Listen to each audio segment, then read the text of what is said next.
Good morning. Good morning.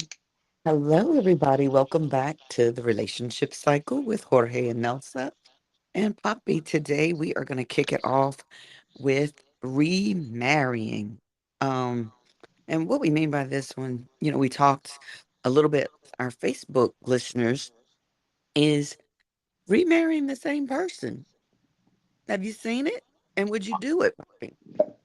I have not personally seen it, but apparently a lot of our listeners have come in contact with a lot of these situations. I don't know if you saw the comments, but Yes. one girl said that she's been involved with that twice, like two guys that she dated, and they both at some point ended up going back to their exes and getting remarried after she had dated them. I'm like, Wow, wow. right? I've never even seen it once. Imagine being involved in that in two separate instances in a lifetime. That part. That's it. When I saw that, I was like, "Oh my gosh, I do know some people, family, as a matter of fact, um, who remarried their first wife, and you know, but to have someone's leave you for their ex and get remarried back to the ex. No, I don't. I have never been a part of that, and hope I never am. Oh my gosh! And Wow. to me, so when I was doing some research on this, Hmm. so apparently it happens a lot more often than people think, but there are some critical pieces to this. So I was listening to like a dating advice coach, and I'll put the information. I'll get you the information to put on the podcast. But he mentioned that number one, you got to have a civil ending. Right. Like the more toxic the divorce is, the less likely, obviously, that you're going to be able to set aside those differences, that animosity, that pettiness, to try to reconcile, fix, maybe get therapy, counseling, or whatever to get things back on track, or to be the best version that you can be, right? So that was one point that really stood out at me. So how the first marriage ends and how you coexist after that will be a very key determining factor. Right. What was for me, it would be like, could you go back if there was cheating? Could you go back if there was financial, you know, mistrust or abuse? Those things to me are very, very important key factors because if the person, comes back with the same playbook, like, girl, you better get on out of there. Guy, you better get on out of there. Days, y'all better get on out of there. You know, like it is not going to be healthy to just keep repeating the same patterns. I've studied codependency quite a bit, and sometimes we typically, find ourselves before we've gotten really healed and gotten our stuff together. We still do stuff with the with new people, but it's the same stuff. In this case, you want to be careful that you're not doing the same thing with the same person. Sometimes maybe people do it for the kids, trying to put the family back together again, for the sake of children, that kind of thing. So I could I could see how people like do go back and the comfortability factor of I know this person. I don't want to go back out here dating. I don't want to go back out here online trying to, you know, be on what's that one with the fish? Plenty of fish. you know, it was like, yo, the devil I know is better than all of these new devils. So um like I said, I do know people who have done it. And unfortunately, statistically, it does not tend to work out great. And for this particular couple, it did not work out for them to stay together. However, they are civil. They are, you know, able to be in family functions, together. They have grandkids and stuff now. So, I think maybe the second time around was like, okay, now I've changed. And sometimes I think that's it too. Like you think, okay, I've changed. I'm different than I was when we were together. You look like you've changed, because sometimes people look like, oh, they've gotten better. Let's try it again. And you think, okay, we've both changed a little bit. We've got mature, we've grown. But then when you get back together, you're still oil and water, you know? And I think it's That- important to identify the whys. Like, why did the divorce ensue? Like, why Mm, were we struggling? What created that toxic environment where we no longer were in love or we fell out of love? And I think it is very, very important to target and identifies the whys, right? Because if a man, if you're like, man, like I love this guy, but physically it's just something about him that I'm not into. Well, if you're not physically attracted to him, mm, that's a big issue. Like, what can a person do if you're not physically attracted to them? right. Like, to me, like those would be examples of, okay, is this a reasonable why? Like, one example, right? Like, I think you mentioned money. Job change could definitely be a change that could work better, right? Because sometimes you have people that travel a lot for work. And obviously, if you're in a relationship, it's more ideal to be close to each other or to be able to spend a lot of time together. But if you are dating someone who constantly travels, that's going to put some strain on the relationship at some point. Well, and the other flip side of that is, what if all we have is sex? Like, the sex was amazing, and that's what we have.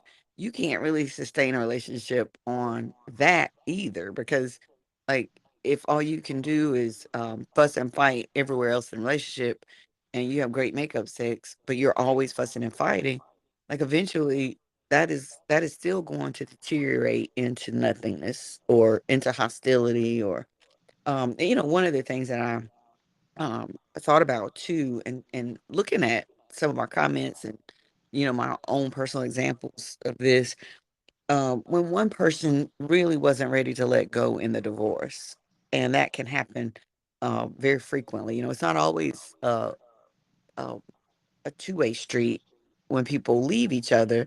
Sometimes the one person wanted to leave, but the other person did not want that, and so I often think, you know how many times do people feel like if they gave me one more chance, I would marry them again, or I would do this again? But it's still very difficult, again, with the whys. Why did the other person leave in the first place? And can you succeed? Now, I I want to think, had a coworker who had divorced her husband the first time, and had been separated for a good many years, and then like later in life they did get back together and got married again. um but she said in order for them to do well, they stayed in separate residences, and so that's what they needed No way. in order to be decent. In order with one another, they need to have their own homes. And so they did not, like, sell one house and move into the other, but they decided they would keep their residences. And so it's at look, at public, at Showtime, they're still together. So I was like, wow, Hey, really? you know what? Sometimes you realize that, hey, you know what? I love you, but when we live together, it kind of brings out the worst in us. But if Mhm. we give each other space, we can really make things work. But um, that part is very interesting as far as how they made it work, and apparently it can work. There are stories out there where people got married way too soon or way too early, before they were, literally adults. And the second time around, it was a better idea because they've matured, they've, established in life. They obviously realize that, hey, we're better together than not together.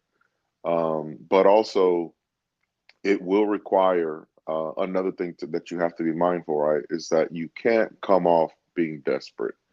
Mhm. And that's with any person, right? Or forceful and desperate, because that is going to push away that idea that, hey, maybe we can make this work, or maybe there's still some fire left in the flame, right?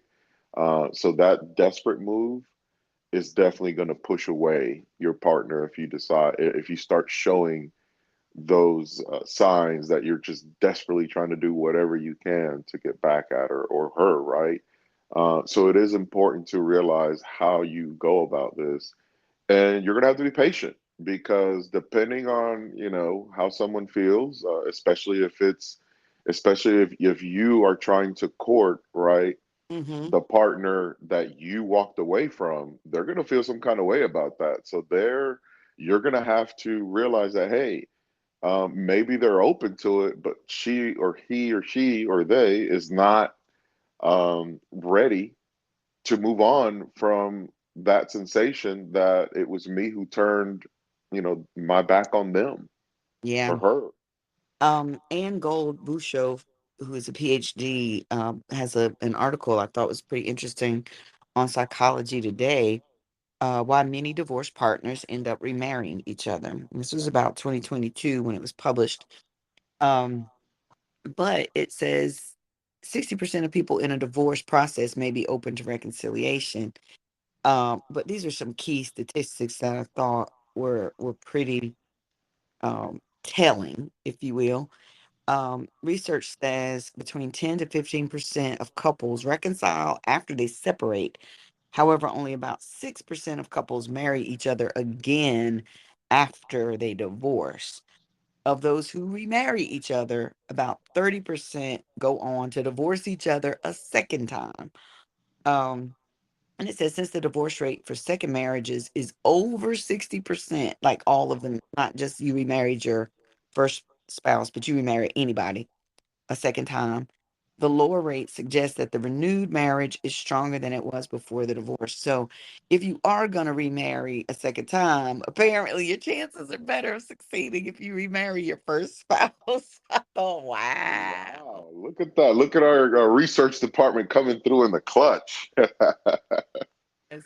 Um, but they talk a lot about lack of intimacy, financial stress, substance abuse, um, over focusing on career, loneliness.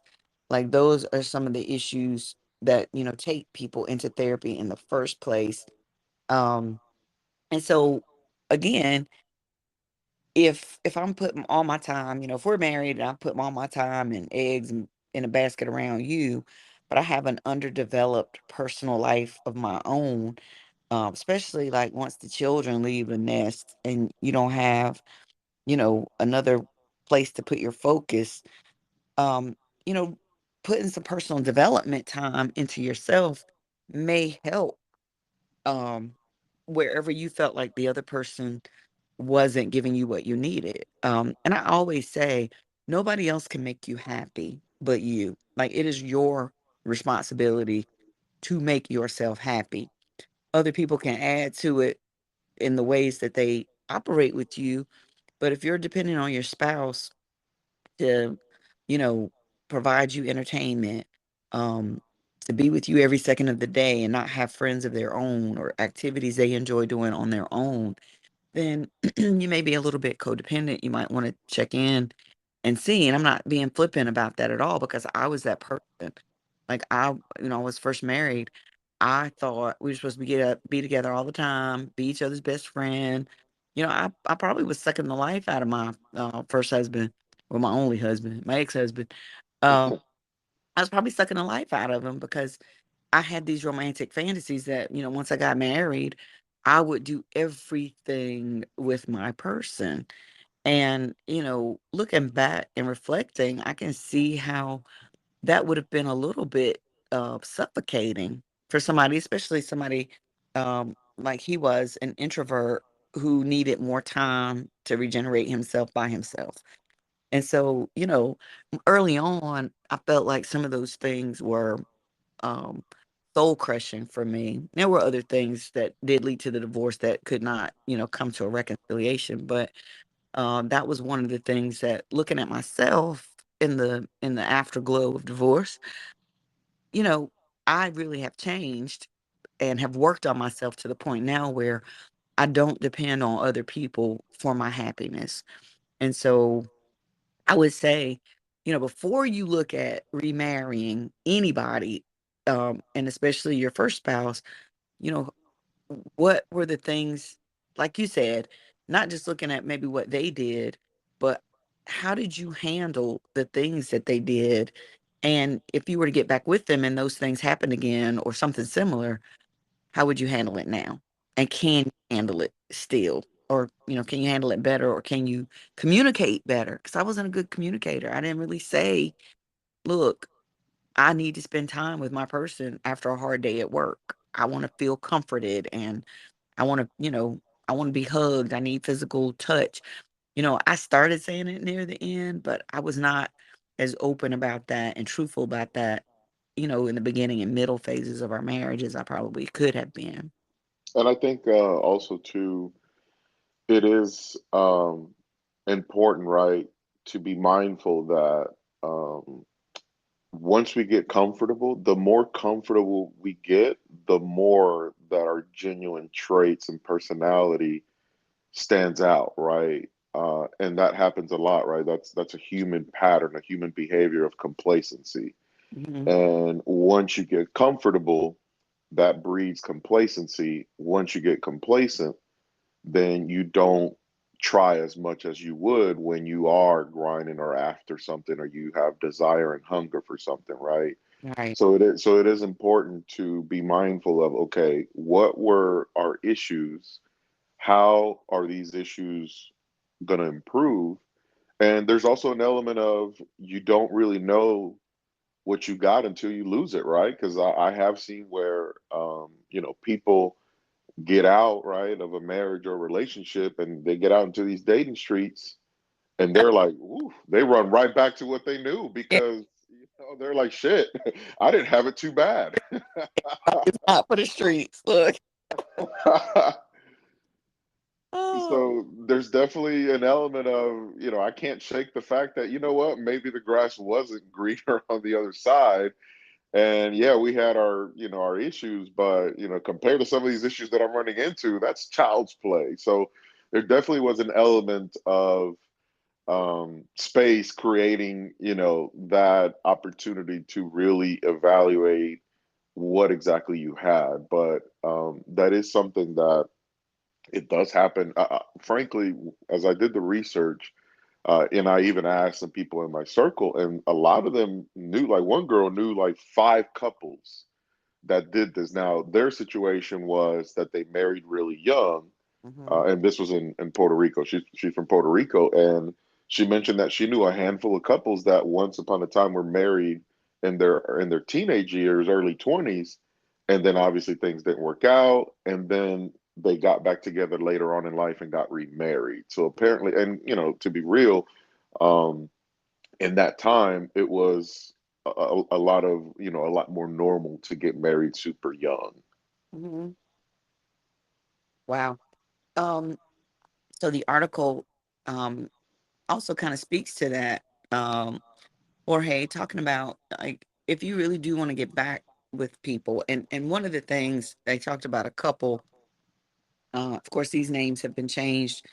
Um, what all goes wrong in a marriage, even though you might still have deep romantic feelings for each other, but you've got to let go of past wounds and prioritize strengthening your relationship by listening, compromising, apologizing, and forgiving. Um, one lady, she talks about withdrew from sex. She stopped giving her partner intimate relations because he was not coming home and spending time with the family at dinner, and I guess she didn't feel seen and connected to him, so she withdrew from sex or was withholding sex, and he felt like she was nagging, so um, that made him not want to come home, which made her continue to not want to give him sex. So they did years of personal and couples therapy and ended up, remarrying. So again, it's important to, like you said, totally look at the why, like what is causing us to go our separate ways. Now, I do think, of course, we've talked about divorce before, like sometimes your growth pattern is different. and you just grow into two different directions, and you can still have an amicable relationship with your ex, but it's not going to be, um, it could be friendship maybe, but not necessarily remarriage. Um, and when I really think about this, we say this every episode, I believe. I try to anyway, because I really do believe it comes down to how well do you communicate and how much are you willing to work on getting better at communicating and working together to get each other's needs met. And sometimes, again, like I said, I couldn't get all my needs met through one person. And I had to acknowledge that after many failed attempts at relationships. Look, it's like that is the common denominator. I keep wanting this from people, and that's unreasonable to expect that a person can your be all. It just isn't. I am my be all, and everybody else is an addition to that. Um, so again, you might have to shift your own mindset if you want to get back with that person. Like, what really has changed about you? And again, for some people, they might just date. Some people might be better as dating partners and not life partners in terms of being married, you know? No, I agree. And like you mentioned, right, like the example you gave, where once they realize that, hey, we love each other, but when we live with each other, things don't go smooth. But when we're not living with each other and we give each other space, it can be a beautiful thing. So I think that was a very interesting example. But to kind of, circle back, how you finish and how you go about divorcing and who initiates the divorce, those are going to play big roles, right? And rekindling that fire again, because you do have to understand that if you are the one that left, that person is going to feel some kind of way, and they're probably going to need some time to kind of process, and maybe even they're going to need time to see that you are serious, and you may have to be okay with having those uncomfortable conversation as to why you walked away, right? But those conversations could lead to identifying the whys and how to maybe approach things differently to improve the second time around. Mm. And at the very least, right, the whole dating concept now, obviously, it's a completely different thing, and it's its own abstract art at this point, where it is whatever you wanted to make it is on a daily basis. Yeah, absolutely. I did want to go and give the listeners, um it's Brienne Nisia. So if you go to Jorge's post on Facebook, Jorge Medina, Brienne says it happened to me twice that somebody she got involved twice with somebody who um went back to his ex-wife for his kids. That was 6 years ago, and they're still together. The next was a guy I was engaged to, and he decided to go back to his ex-wife 3 years ago and broke off the engagement with her. They're also still together. She said, apparently I make men see what they had before. Brienne, girl, I'm so sad. Oh my God, man, that's like a podcast in itself, right there. Interviewing her and her experience of how she played matchmaker with guys and their ex-wives. That is, I have never seen that. I don't even think I've seen that in movies. Inbox us, Brienne. Inbox us, girl. We down to the nitty gritty of this thing. Like, what is this? Like, um, and that's crazy to me. Like, I can see with the kids. All right, the first one, I'm gonna give it to you because children are younger. Maybe you want to be with your children. You don't want to have some other person raising your children. But this one, like to get to the point where you are engaged to somebody, like he was willing to contemplate getting married again to a new person, broke off with her to go back to the ex-wife. Where does that happen? Oh, I was just, I was so sorry to hear that. Um, Crystal Dawn Boone says, I did it, and nope, it was not a success. Oh my God. Sean Campbell said, my parents did it. They married, had my two brothers, divorced, then remarried and had me, and divorced again. My brothers still jokingly tell me I am their half sister because I'm from a different marriage. Yo, apparently our listeners have a lot of experience with this topic. I was shocked because honestly, Yeah. I've never come across of it. I've never heard people speak on it. I've seen it in movies or TV. Like the information that I got from the YouTube channel was called This Morning. That's what it's called, and it's like a British, Morning America version type show, and they were interviewing the couple, and that's, they were kind of talking about how the second time around they, have done a much better job in their relationship and marriage. And what they realized was that one of the leading factors for their original divorce was his job and Mhm, her job. Like they had careers that were very demanding. mhm, It required a lot of time and it required them to be away from each other for extended periods of time. So when they would obviously when they were married and away from each other a lot, that puts a lot of strain on the marriage, especially when you're both doing it. So it wasn't just one person that was traveling, it was both of them. So time was very precious. And obviously that triggered the initial divorce. So once they were able to realize that, hey, I'm tired of being married to my profession and I want to be married to a man and a woman, once they were able to kind of realize that that was really what was putting a crutch on their marriage from really blossoming. And mhm. now they're doing very well the second time around and they're, being interviewed on TV talking about it because it is kind of rare, but it can work. And now they're doing just fine. Listen, so many people have said they tried it. They tried it. Their parents tried it. Other people they knew tried it. Divorce, divorce, divorce. Um, Diana Hopper Wilkes said she married the same man and divorced twice. And you asked her, was the second time around a better experience than the first? And she said, Jorge Medina, yes, it was better the second time around, is what the question was. The same problems presented themselves again a second time, though, and I ended it. We are still great parents and friends together. Go with your gut, ladies. People can and do change, but sometimes it's not enough. We reconciled for our kids and then divorced when the baby left for college. Um, so, that's one of those things where you feel like, well, we're doing better. We've changed. Um, we've matured, but maybe it still just isn't enough. And sometimes there's a famous phrase. Sometimes love, just is not enough. Or to go with Tina Turner, what's love got to do with it? I cannot see the Turner. Oh my goodness. We want to go with the real famous one. So sometimes love is not the issue. It's not that you don't have the love for the person, but sometimes the love you have for yourself and how you want to live looks so differently than what you're experiencing in this relationship.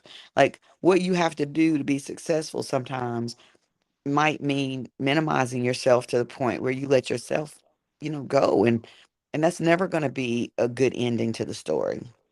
You know? I no, I agree, and I think that is definitely something that can play a major role, and also lifestyle, like the type of lifestyle, substance abuse, like those things can really impact a family, let alone a marriage. So that is also another reason why somebody would be like, you know what, I can't handle this, and I got to walk away. But if somebody is able to get a handle on that and get better and show that they get better, then that could be another reason why, hey, once I was able to get this under control and realize that I do have an issue and I had a problem and I got help, then that would be another way, right, where you could make things right the second time around. So, people, ladies, gents, something to think about if you feel like, hey, you know what, maybe going back to that well again a second time around after the emotions, the animosity, and the feelings have changed is not a bad thing. But again, like we mentioned, right, it is important to identify those whys, Mhm. and you do have to understand that somebody is going to feel some kind of way because very seldomly is it a mutual thing. Usually it's one person that kind of initiates the process and then it reaches point of no return, and then at that point, Is it's a matter of, are you going to be able to put your emotions aside and give it a second time around a fair chance? Because if you are not able to set that aside, that pettiness, that pride, that hurt, all those things kind of bubble up when, those conversations are had. Well, um, to wrap it up, as we can say, communicate, communicate, communicate, learn how to communicate better, and know that sometimes, things don't work out, but you've gotta remain true to who you are. And if going back is gonna require you to minimize or to uh, be in a situation that's unsafe, or to, just put yourself on the same um, hamster wheel, then maybe not going back is the best choice. And sometimes a no feels terrible when we're in the height of all of that dopamine with the love fest. But, having to divorce is hard the first time. So, really, really, really weigh in and consider couples counseling before making that recommitment, because if you didn't do it the first time, what makes you think that everything is hunky dory? So, great topic. Thank you so much to our Facebook family for your interaction with us on this topic and other topics. Check us out on YouTube, like, comment, share. That helps our channel to grow, and definitely give us feedback on other topics that interest you as you're part of this relationship cycle with us. Ladies, gents, thank you so much for your love and support. Please share our YouTube channel to anyone and everyone that could use a little perspective or just enjoys a good podcast. And as always, buenas noches, good people.